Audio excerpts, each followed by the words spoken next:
Good morning, fellow Toastmasters. Good morning. Mark, welcome home. Good morning. Yeah. I've been so impressed lately with some of the prepared speeches that have been coming up in front of us. They've been so well polished, so well prepared. Michelle, our new professionals, coming up here and just laying it down right out of the gate. Vanessa had an excellent speech just a couple weeks ago. And it's made me think, boy, this prepared speech portion really is about the preparation, the practice leading up to that moment. But then there are other times when you get up Monday morning and you think I have a speech tomorrow. Boy, I had a busy weekend. And you start thinking, what should I talk about? But you're kind of doing this impromptu speech. And I'm here to tell you folks, it's as easy as 1, 3, 2. We're going to start with 1. And I need you all to participate here. We need one simple topic. Can anybody please throw it out? One simple, broad-based topic. Anybody? Mark. Vacationing in Florida. Beautiful. Kathy.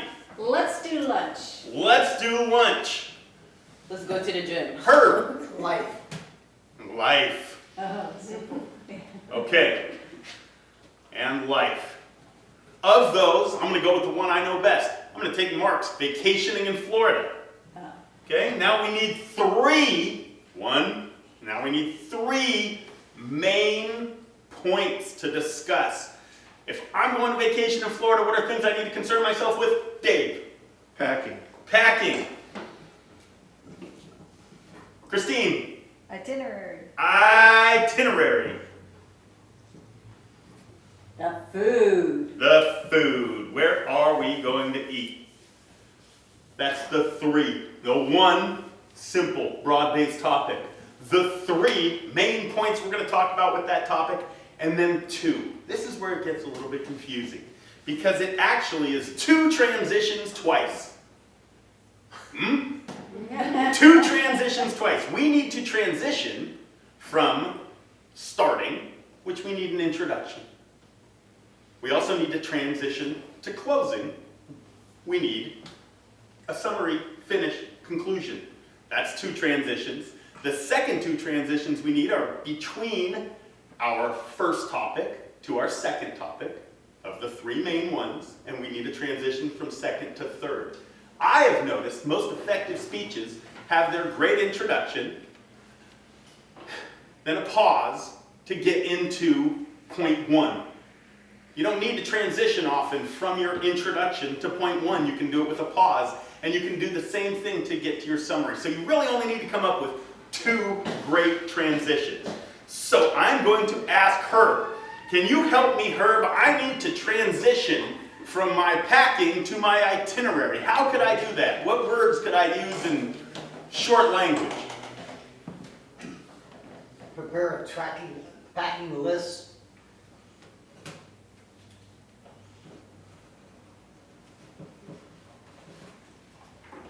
Okay, and now I need to transition from my itinerary to where I'm going to eat and the food. Anybody have any ideas on a transition that I could take from an itinerary to food? David. You're already starting with a list, so make a list of your itinerary and include where you want to eat in that list. Mark has something. Mark. Finding the best local run restaurants.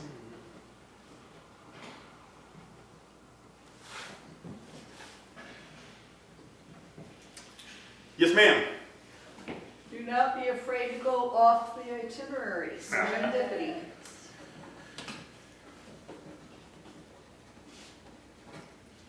Fantastic. So let's see how this goes. We're going to do this in just a couple of minutes to meet our timing constraints. How much time do I have left, Madam Timer?